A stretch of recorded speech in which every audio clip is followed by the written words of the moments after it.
Mi jefe homófobo negó mi ascenso. Ahora tengo las pruebas para acabarlo.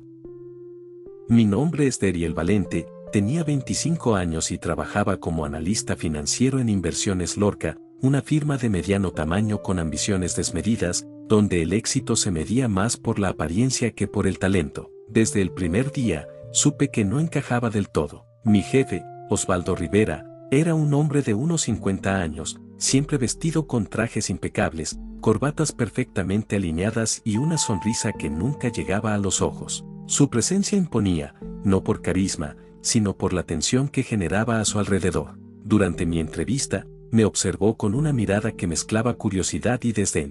Valente, ¿verdad? Espero que no seas de los que se distraen con tonterías, dijo, marcando esa última palabra como si escondiera algo más. En ese momento no entendía a qué se refería, pero con el tiempo lo comprendí. Ya había decidido quién era yo antes de conocerme. No era solo una evaluación profesional, era un juicio personal, silencioso y venenoso. La oficina era un espacio frío, con paredes blancas que parecían desinfectadas de cualquier emoción, y luces fluorescentes que hacían que cada gesto de cortesía se sintiera forzado, casi robótico. Mis compañeros formaban un ecosistema perfectamente adaptado a la dinámica de poder que Osvaldo imponía. Rocío, la asistente eficiente, siempre sabía dónde estaba cada documento y cada cita, pero evitaba cualquier conversación que pudiera incomodar a su jefe. Efraín, el contador sarcástico, tenía una lengua afilada que usaba como escudo, aunque en el fondo parecía más cansado que cínico. Y Renata, la jefa de marketing, tenía una sonrisa de tiburón que nunca se apagaba, incluso cuando hablaba de despidos o recortes. Todos sabían que Osvaldo era el depredador alfa y actuaban en consecuencia. Al principio, todo parecía normal. Me asignaron cuentas, me dieron acceso a los sistemas y me invitaron a reuniones donde se hablaba más de imagen que de estrategia. Pero pronto comenzaron los comentarios, pequeños, sutiles, pero cargados de intención. ¿Seguro que puedes manejar esta cuenta, Valente? No es como organizar un desfile, soltó Osvaldo en una reunión frente a todo el equipo. Los demás rieron, algunos con incomodidad, otros por costumbre. Yo forcé una sonrisa, tratando de no mostrar que algo en su tono me había helado la sangre. No era solo una broma, era una advertencia. Con el tiempo, esos comentarios se volvieron más frecuentes. Nunca eran explícitos, pero siempre tenían una carga que me hacía sentir observado, juzgado, como si mi presencia fuera una anomalía que debía corregirse. Osvaldo tenía una habilidad especial para disfrazar sus prejuicios de profesionalismo. Nunca decía nada directamente ofensivo, pero sus palabras estaban diseñadas para hacerme dudar de mí mismo, y lo peor era que funcionaban. Empecé a cuestionar cada decisión, cada gesto, cada palabra que decía en las reuniones. Esa noche, mientras caminaba hacia mi departamento, con el ruido de la ciudad apagado por el zumbido de mis propios pensamientos, recibí un mensaje de Sebastián, mi novio. ¿Todo bien? Pareces tenso. Lo leí varias veces, con el teléfono aún en la mano, sin saber cómo responder. No quería admitir que, tal vez, mi sueño laboral era solo el preludio de una pesadilla. 3 meses después de haber comenzado en Inversiones Lorca, llegó la oportunidad que había estado esperando desde el primer día, el puesto de coordinador de proyectos. Era una posición clave, con mayor visibilidad, responsabilidad y, sobre todo, reconocimiento. Había trabajado más que nadie, sacrificando fines de semana, llegando antes que el personal de limpieza y saliendo cuando ya no quedaba nadie en el edificio. Me había ganado el respeto de algunos colegas, aunque otros preferían mantener distancia, como si mi presencia fuera una variable incómoda en la ecuación corporativa. Cuando reuní el valor para preguntarle a Osvaldo sobre mi candidatura, lo hice con la esperanza de que, al menos, reconociera mi esfuerzo. Pero su respuesta fue un golpe bajo, seco y calculado. Necesitamos a alguien con imagen corporativa, Deriel. Alguien que inspire seriedad. Lo dijo sin levantar la voz, pero con esa sonrisa que nunca llegaba a los ojos. Sus palabras no eran una evaluación profesional, eran una sentencia. Sus ojos recorrieron mi cuerpo con lentitud, deteniéndose en mi anillo de plata, un regalo de Sebastián que llevaba con orgullo, como si fuera una mancha, un símbolo de algo que él consideraba inapropiado. No dijo nada más, pero el mensaje estaba claro, yo no encajaba en su molde. Efraín estaba cerca, revisando unos papeles, y al escuchar la conversación, me miró con complicidad. No le hagas caso, es un viejo amargado, murmuró, como si intentara aliviar el golpe, pero sus palabras, aunque bien intencionadas, no borraban la humillación. No era solo una cuestión de imagen, era personal. Osvaldo no veía en mí a un profesional capaz, sino a alguien que, por su forma de ser, por su vida fuera de la oficina, no merecía avanzar. Una semana después, mientras revisaba unos informes en la sala de reuniones, Renata se acercó con un gesto extraño. Me mostró un documento que había llegado a sus manos por error, o quizás por intención. Era un informe de desempeño firmado por Osvaldo. En él, se leía claramente, Deriel es competente, pero su estilo de vida podría afectar la percepción del cliente. Me quedé en silencio por unos segundos, leyendo y releyendo esa frase, como si al hacerlo pudiera cambiar su significado, pero no había ambigüedad. Era una acusación disfrazada de evaluación, una forma elegante de decir que mi orientación sexual, mi relación con Sebastián, mi forma de vestir o de hablar, eran un problema para la empresa. ¿Qué diablo significa eso?, pregunté, aunque en el fondo ya lo sabía.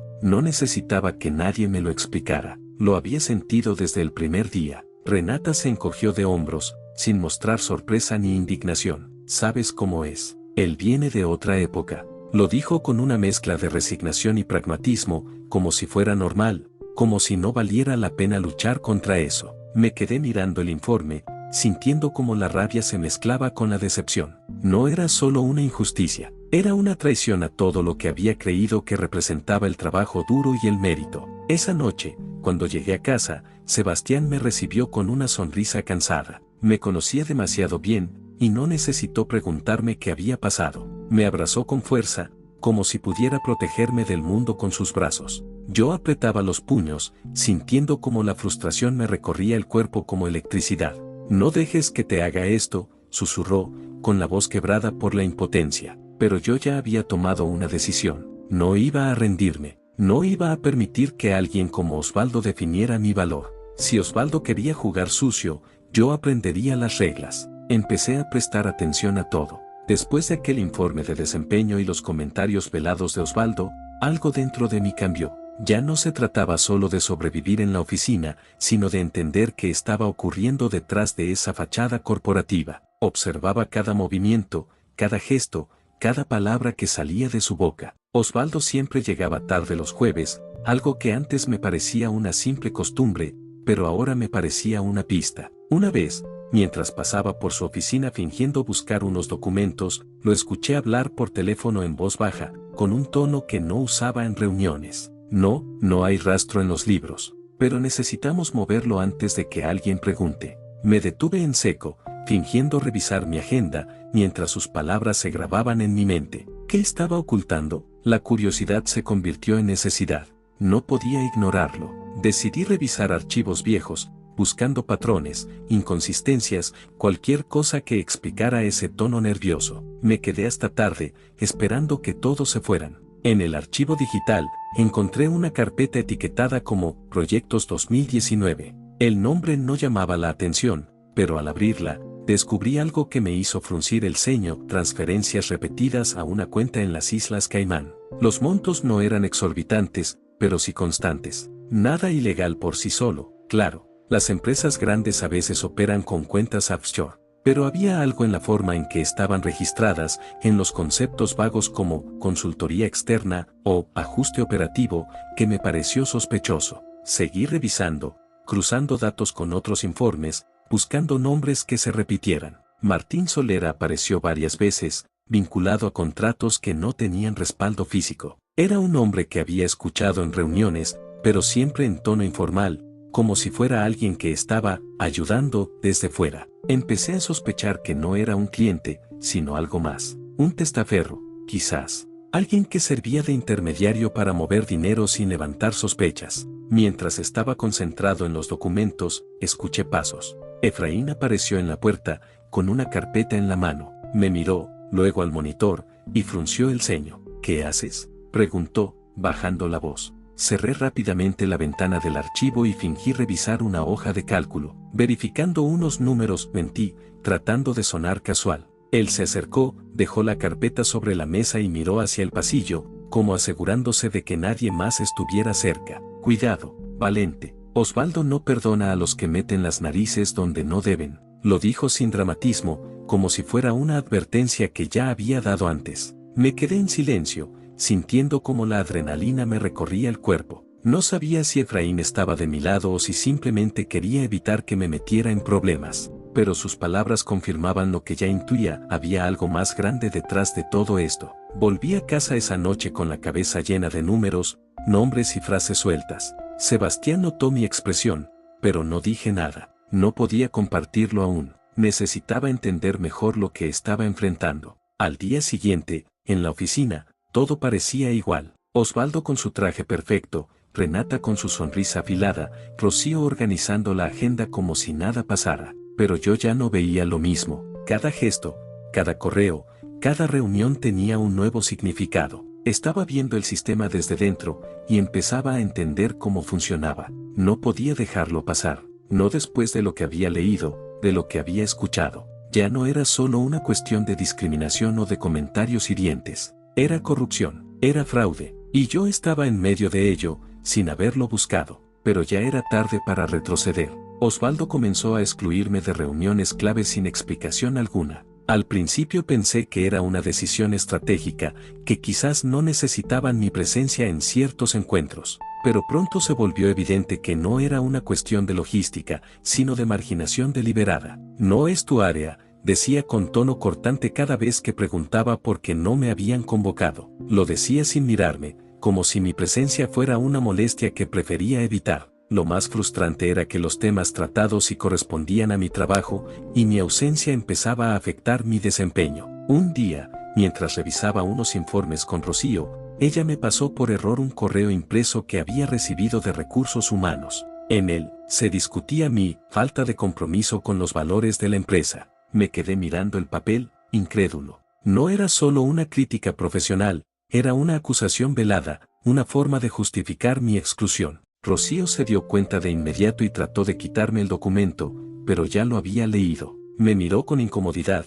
como si lamentara haberme involucrado. No dijo nada, pero su silencio lo confirmó todo. Osvaldo estaba construyendo una narrativa para desacreditarme. Esa noche, hablé con Sebastián, que ya estaba cansado de ver cómo me consumía el trabajo. Me escuchó con atención, y cuando terminé, me dijo con firmeza: tienes que denunciarlo. No puedes seguir permitiendo que te pisotee. Su preocupación era genuina, pero yo no quería simplemente huir. No quería ser otro caso que se archivara sin consecuencias. Quería algo más que una salida digna. Quería justicia. Quería que Osvaldo enfrentara las consecuencias de sus actos, no solo por lo que me hacía a mí, sino por lo que estaba haciendo a la empresa y a otros empleados. Fue entonces cuando recordé algo que había pasado desapercibido en su momento. Osvaldo tenía una reunión secreta cada mes con un cliente que nunca aparecía en los registros oficiales: Martín Solera. El nombre me sonaba, lo había visto en los documentos sospechosos que encontré en la carpeta de Proyectos 2019.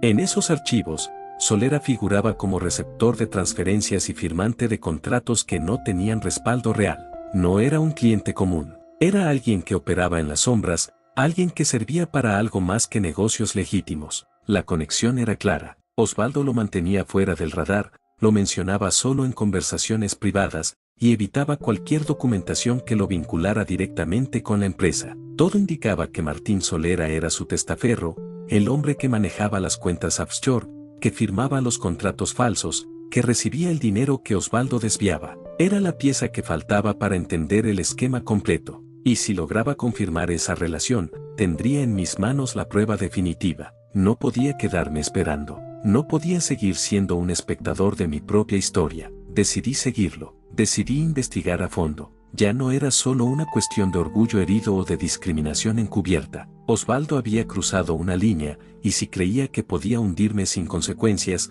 estaba muy equivocado. Había algo más detrás de su actitud, algo que iba más allá de su desprecio personal. Y yo estaba decidido a descubrirlo. Esperé hasta que todos salieron de la oficina. Era viernes por la noche, y el silencio del edificio me daba una ventaja. Sabía que Osvaldo no volvería hasta el lunes y que el personal de limpieza no pasaría por su despacho hasta la madrugada. Me acerqué a su computadora con el corazón latiendo con fuerza. Recordaba que en una cena de empresa, borracho y nostálgico, había mencionado a su perro muerto, Thor, con una mezcla de afecto y arrogancia. En ese momento, lo había considerado patético. Ahora, ese detalle me servía como llave. Tecleé el nombre, la pantalla se desbloqueó. Los archivos estaban organizados con una meticulosidad obsesiva, carpetas por año, por cliente, por tipo de operación.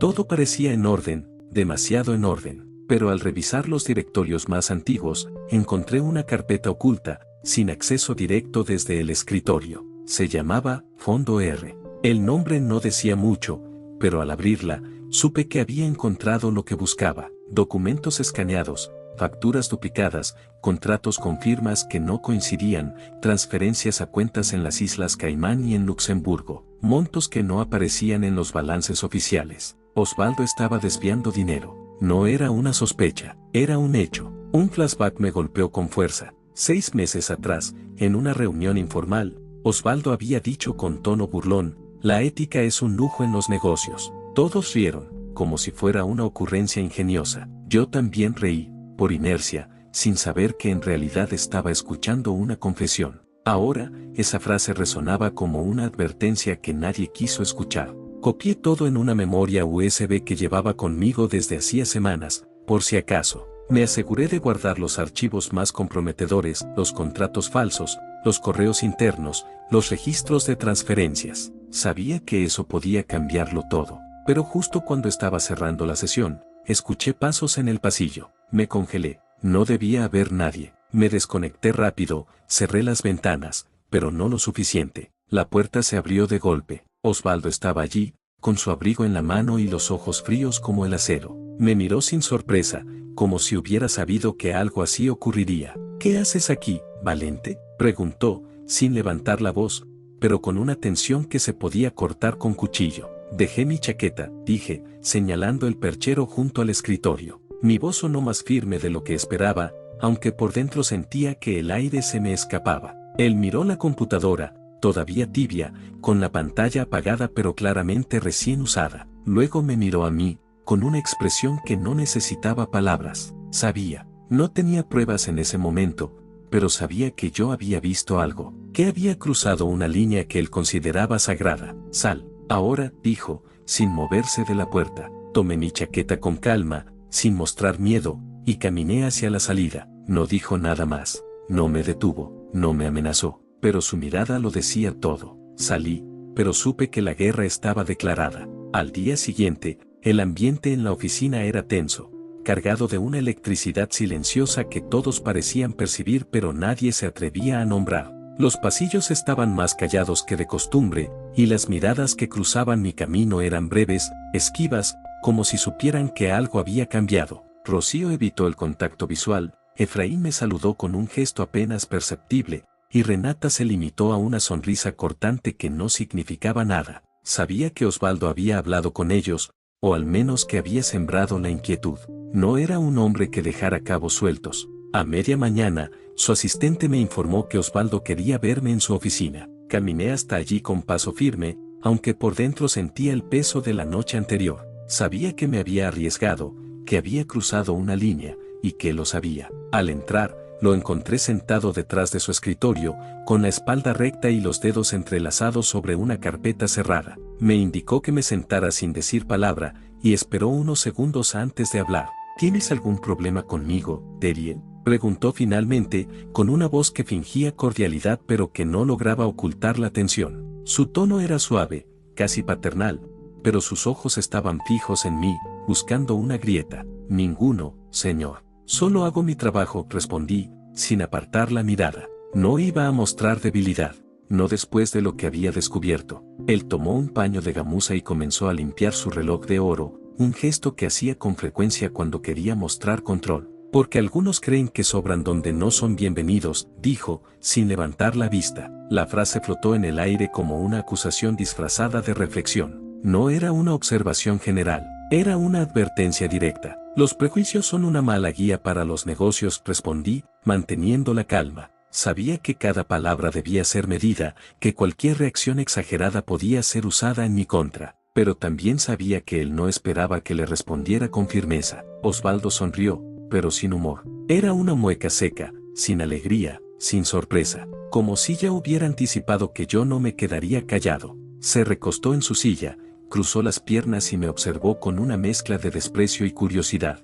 Cuidado con lo que deseas, muchacho. A veces, la justicia se parece mucho a la venganza, dijo, con una voz más baja, más cargada. Era una amenaza, pero disfrazada de consejo. Una forma de decirme que sabía lo que estaba haciendo, que entendía mis intenciones y que no pensaba quedarse de brazos cruzados. Me quedé en silencio por unos segundos, dejando que sus palabras se asentaran. No necesitaba responder, ya lo había hecho con mis actos. Él lo sabía, yo lo sabía. La conversación no era un intercambio, era una confirmación, un reconocimiento tácito de que las reglas habían cambiado. Era una amenaza, pero también una confirmación, yo tenía algo que él temía. Esa noche, Sebastián y yo nos sentamos en la mesa del comedor, rodeados de papeles impresos, capturas de pantalla y la memoria USB que contenía los archivos que había extraído de la computadora de Osvaldo. El silencio era denso, interrumpido solo por el sonido de las teclas y el ocasional suspiro de incredulidad.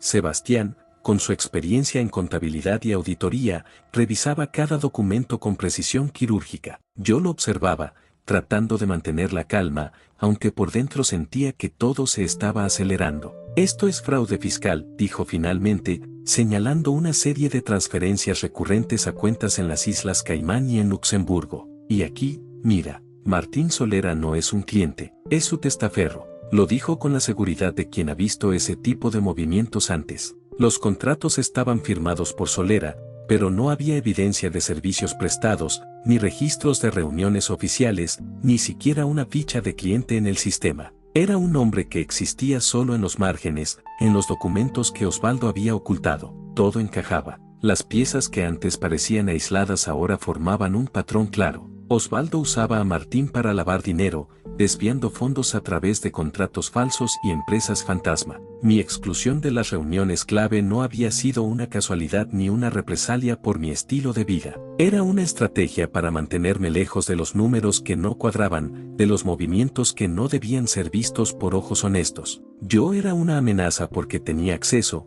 porque tenía criterio, porque podía descubrir lo que otros preferían ignorar. Pero faltaba una pieza. Algo que cerrara el círculo, que conectara los documentos con una acción concreta, con una operación que pudiera ser rastreada, la prueba definitiva. Sin ella, todo lo que tenía eran sospechas bien fundamentadas, pero no suficientes para derrumbarlo. Necesitaba algo que vinculara directamente a Osvaldo con las decisiones operativas, con los contratos, con las transferencias. Algo que no pudiera negar ni disfrazar. Recordé entonces que Rocío, la asistente eficiente, era quien manejaba su agenda personal. Ella sabía con quién se reunía, cuándo y dónde. Si alguien podía darme una pista sobre los movimientos más delicados de Osvaldo, era ella. Al día siguiente, pasé por su escritorio con 2 cafés en la mano. Le ofrecí uno, y ella lo aceptó con una sonrisa cansada. No pregunté nada directamente, solo comenté lo estresado que parecía Osvaldo últimamente,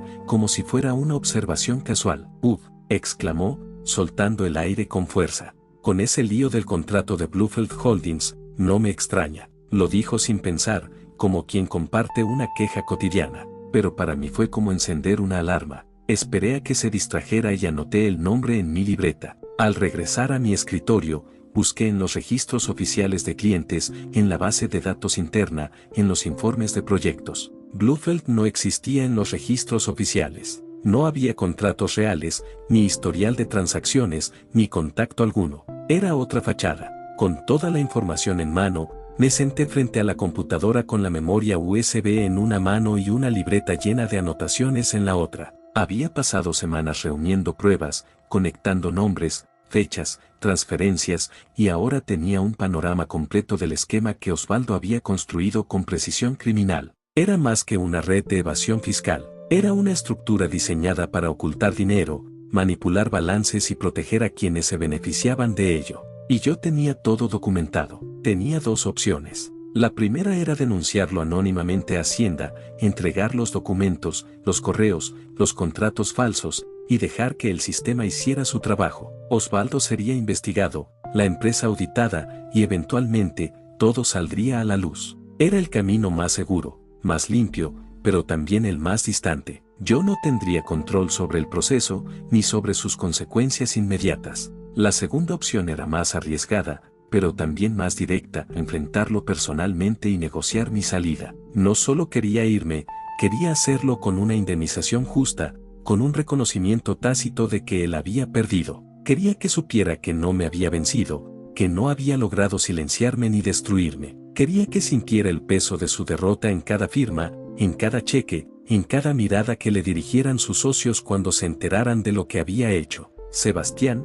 siempre más prudente, votó por la primera. Me escuchó con atención, revisó los documentos conmigo, y luego dijo: deberías enviarlo todo a Hacienda, que ellos se encarguen, no te expongas, no vale la pena arriesgarte. ¿Pero y si quieres quedarte en la empresa?, preguntó, con una mezcla de preocupación y lógica. Era una pregunta válida. Si denunciaba, no habría vuelta atrás. Mi nombre estaría asociado al escándalo, y aunque fuera el denunciante, también sería visto como el que desestabilizó la firma. No quiero, respondí sin dudar. Quiero verlo caer. Lo dije con una calma que me sorprendió. No había rabia en mi voz, ni desesperación, solo determinación. Ya no se trataba de venganza, sino de justicia, de cerrar un ciclo que había comenzado con una entrevista cargada de prejuicios y había terminado con una red de corrupción que afectaba a todos los que trabajaban allí. Sonreí. Por primera vez en meses, me sentí en control. Contacté a un abogado,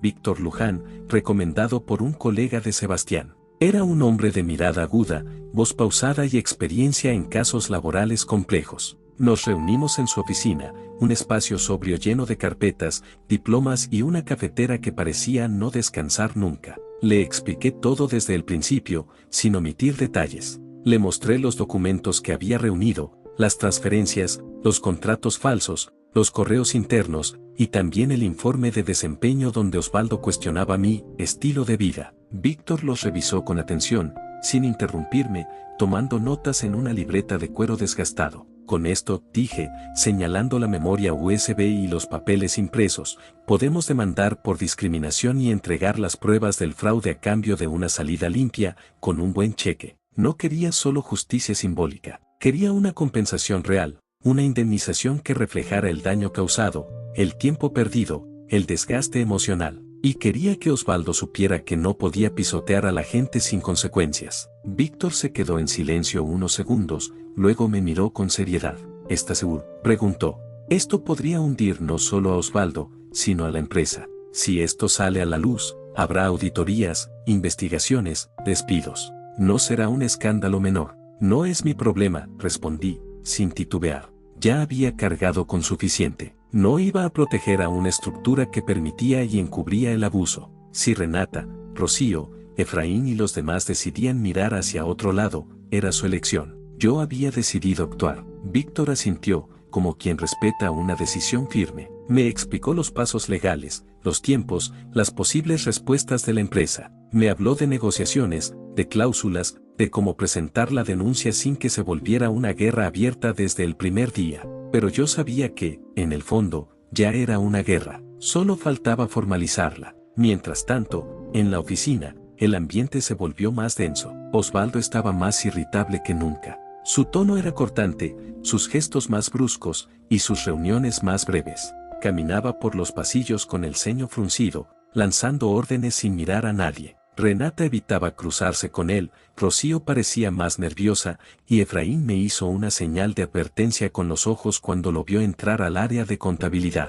Algo olía mal, y él lo sabía. Llegó el día. Después de semanas de preparación, de revisar cada documento, cada correo, cada palabra que pudiera servir como prueba, Víctor Luján envió una carta formal a Recursos Humanos. En ella, se acusaba a Osvaldo de discriminación laboral, respaldada por testimonios, informes internos y comentarios registrados. Además, se incluía una advertencia clara: si no había una respuesta en 48 horas, el caso se haría público. La prensa recibiría copias de los documentos y Hacienda tendría en sus manos todo el esquema de fraude fiscal. Era una jugada calculada, precisa, sin margen para evasivas. No pasó mucho tiempo antes de que Osvaldo me citara a una reunión privada. Me llamó desde su oficina con un tono seco, sin intermediarios. Caminé hasta allí con paso firme, sintiendo como cada mirada en el pasillo se cargaba de tensión. Al entrar, lo encontré de pie, con la carta en la mano. La arrojó sobre la mesa con violencia,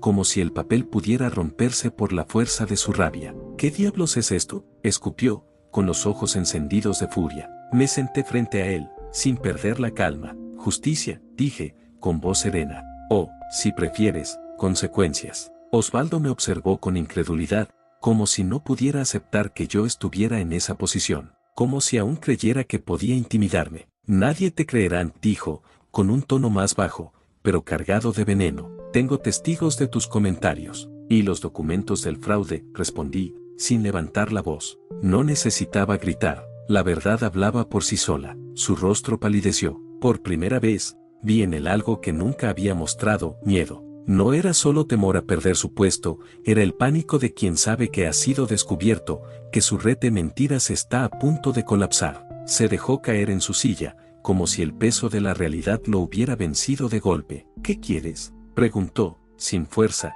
sin arrogancia. Mi indemnización completa, y tu renuncia en un mes. O todo esto va a Hacienda, dije, con firmeza. No había espacio para negociación. No buscaba venganza, buscaba reparación.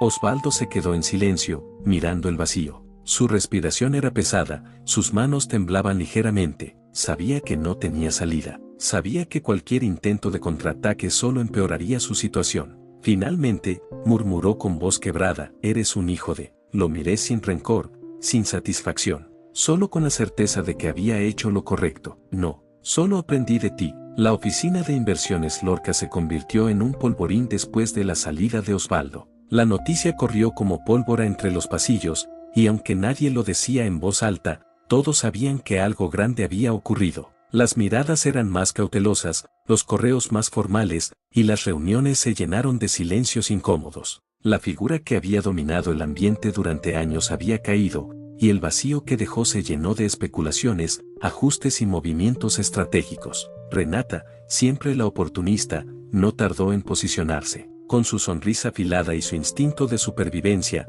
maniobró entre los directivos y se quedó con el puesto de Osvaldo. Su nueva oficina de esquina, con vista a la ciudad, se convirtió en símbolo de su ascenso. Me llamó poco después de asumir el cargo. Me recibió con una expresión neutra, sentada detrás de un escritorio que parecía más grande que ella. «Sabes que podrías haber quemado a toda la empresa, ¿verdad?», dijo, jugueteando con su pluma dorada, sin levantar la vista. «Solo quería quemar a uno», respondí, sin titubear. Ella sonrió, fría, como si mi respuesta le confirmara algo que ya sabía. «Bueno, gracias a ti ahora tenemos auditorías cada trimestre. Felicitaciones», lo dijo con sarcasmo, pero también con una pizca de respeto. Sabía que había hecho lo que nadie se atrevió. No me importó. Ya tenía mi cheque de indemnización, firmado y depositado. Pero más allá del dinero, lo que realmente me importaba era que mi dignidad estaba intacta. Había enfrentado al hombre que me menospreció, que me excluyó, que intentó silenciarme, y había ganado. Efraín, el único que siempre me apoyó en secreto, me invitó a tomar una cerveza en un bar discreto cerca de la oficina. Nos sentamos en una mesa apartada, lejos del ruido, y después de un par de tragos, se inclinó hacia mí. «Osvaldo está jodido», confesó, bajando la voz. Le congelaron las cuentas. Hasta su esposa lo dejó. Lo dijo sin alegría, sin burla, solo como un hecho que debía compartirse. ¿Y debería sentir pena?, pregunté, arqueando una ceja. «No. Solo te lo cuento para que sepas, ganaste». Y tenía razón, lo había hecho. Pero no era una victoria ruidosa ni celebrada. Era una victoria silenciosa, íntima, que se sentía más como alivio que como gloria. Y así era. Pero con el paso de los días, entendí que la victoria no era solo mía. Rocío, la asistente que siempre se mantuvo al margen, se acercó a mí mientras recogía mis cosas. Me ayudó a empacar algunos documentos, y en medio del silencio, se detuvo. «Osvaldo también me acosaba», dijo, sin mirarme. «Por ser madre soltera. Siempre me hacía comentarios, me cuestionaba por salir temprano, por pedir permisos. Nunca dije nada por miedo», admitió, con la voz temblorosa. «Pero tú le plantaste cara». Me quedé en silencio, procesando sus palabras. No sabía que ella también había sufrido. No sabía que mi lucha había significado algo para otros. Esa noche, mientras empacaba mis cosas, cerrando una etapa que me había marcado profundamente, me di cuenta de algo. Yo no había sido el único prisionero de Osvaldo. Sebastián quería que viajáramos. Me lo decía cada noche mientras preparábamos la cena o veíamos alguna serie para distraernos. «Descansa, olvídate de todo», repetía con cariño, como si pudiera borrar los meses de tensión con un boleto de avión. Me hablaba de playas tranquilas, de ciudades que no conocíamos, de la posibilidad de empezar de nuevo lejos de todo. Pero yo tenía otro plan, no quería escapar. Quería construir algo que tuviera sentido, algo que fuera mío, algo que naciera de todo lo que había aprendido. Usé parte del dinero de la indemnización para fundar Valente Consulting, una pequeña firma de asesoría financiera con un enfoque claro en diversidad e inclusión. No era solo un negocio, era una declaración. Quería demostrar que se podía hacer las cosas bien, sin prejuicios, sin miedo, sin las estructuras tóxicas que había enfrentado. Empecé con pocos clientes, algunos contactos que confiaban en mí, y poco a poco fui armando un equipo que compartía mi visión. No sería fácil, lo sabía, pero si algo me enseñó esta experiencia, es que el cambio solo llega cuando alguien se atreve a empujar. Un año después, cuando la rutina de la nueva empresa empezaba a estabilizarse y los días ya no estaban marcados por el recuerdo de Osvaldo, recibí una llamada inesperada. Era Víctor Luján, mi abogado. Su voz sonaba igual de firme que siempre, pero con un matiz distinto, como si supiera que la conversación iba a remover algo. Osvaldo va a juicio, me dijo. Necesita testigos. ¿Estarías dispuesto? Me quedé en silencio. Miré a Sebastián, que estaba sentado frente a mí, leyendo. Al notar mi expresión, dejó el libro a un lado y me observó con preocupación. Sabía que esa llamada podía abrir heridas que ya estaban cerrando. Sabía que volver a ese capítulo significaba revivir todo lo que habíamos superado. No respondí, con voz firme. Ya le di suficiente atención. No lo dije por miedo. No era una decisión basada en evitar el conflicto. Era una elección consciente. No quería que mi vida siguiera girando en torno a él, a su sombra, a sus errores. Había construido algo nuevo, algo limpio, algo que no necesitaba validación ni revancha. Pero eso no significaba que la historia quedara sin justicia. Sin embargo, conocía a un grupo de personas que estarían dispuestas a testificar. Hoy, mientras caminaba hacia mi oficina, más pequeña, sin alfombra de lujo ni ventanales infinitos, pero 100% mía, pasé frente al edificio de inversiones Lorca. Desde afuera, parecía el mismo lugar gris de siempre, con su fachada de vidrio opaco y su recepción impersonal. Pero yo sabía que, dentro, algo había cambiado. No solo por la salida de Osvaldo, sino por las pequeñas transformaciones que siguieron. Las dinámicas, las voces, las decisiones. Todo se había reconfigurado, aunque el edificio siguiera pareciendo una cápsula de rutina. Rocío, la asistente que durante años había sido subestimada, ahora era jefa de administración. Había dejado de ser la sombra eficiente para convertirse en una figura de liderazgo respetada. Efraín, el contador sarcástico que siempre tuvo más talento del que se le reconocía, lideraba un equipo propio. Su humor seguía intacto, pero ahora lo acompañaba una autoridad que antes se le negaba. Ambos habían encontrado espacio para crecer, para ocupar roles que antes les eran negados por el peso de una sola figura.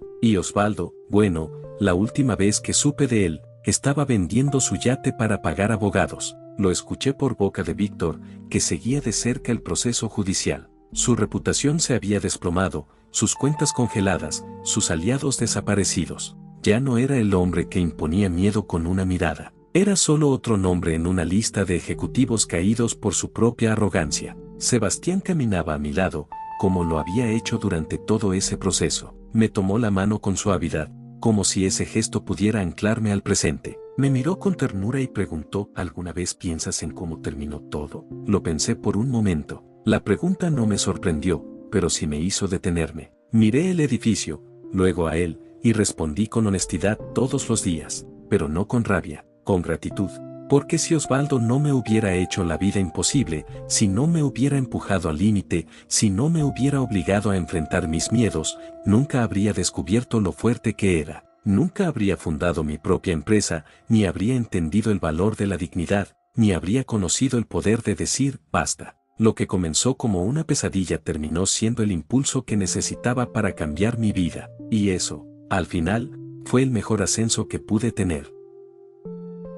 Hasta aquí llega el video de hoy. Cuéntame en los comentarios qué te pareció y, si te gustó, no olvides suscribirte al canal para más contenido como este.